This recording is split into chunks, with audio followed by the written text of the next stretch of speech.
Korea's property tax overhaul isn't just local noise. It's a structural shift aimed at forcibly redirecting the country's booming semiconductor export capital away from a bubbling real estate market and into productive equities. Yeah. It's Monday, June 22. Let's get into one of Korea's top economic stories today. You've got this incredible macro tension building up right now. I mean, semiconductor revenues and current account surpluses are just flooding the Korean economy with cash. Right, but instead of that wealth feeding back into innovative businesses, that capital is rushing straight into property. Exactly.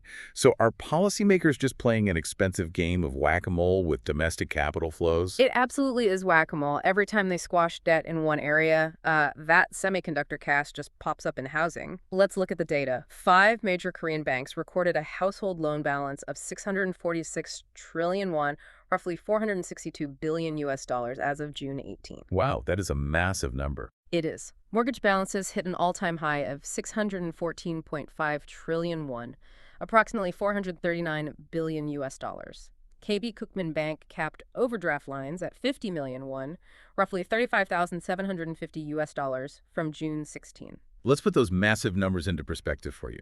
That $462 billion in household debt is, well, it's effectively a mountain of leverage sitting directly on top of everyday consumers. Yeah, and because of this massive debt trigger, the government is intervening aggressively with a new July policy package. Right, and the primary target here is the Jeongbusi, the comprehensive real estate tax. How exactly does this lever cool the market?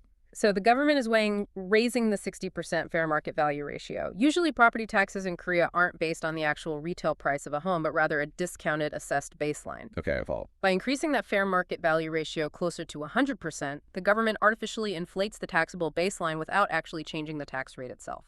This policy directly increases holding costs for multiple homeowners. Ah, so they are making it punitively expensive to hoard property. But crushing demand is only half the battle, right? I mean, they have to fix the supply side. Definitely. To do that, the government plans a temporary capital gains tax exemption for registered landlords. What is keeping these apartments locked out of the market right now?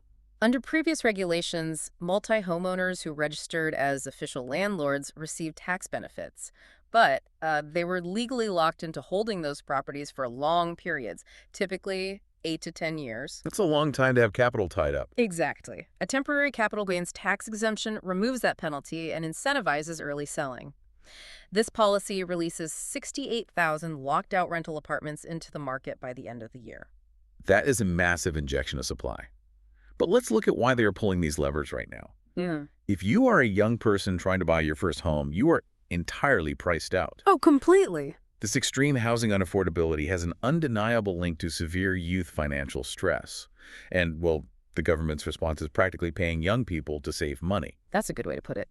The Cheong-nyeon Mirae savings account launches today, offering up to a 19.4% effective return. Monthly contributions are capped at 500,000 won, approximately $358 over a 3-year term. Wait, nearly a 20% return? You do not see that in any normal banking environment. No, you definitely don't. The base interest rate from the commercial banks is standard, roughly 4 to 5%.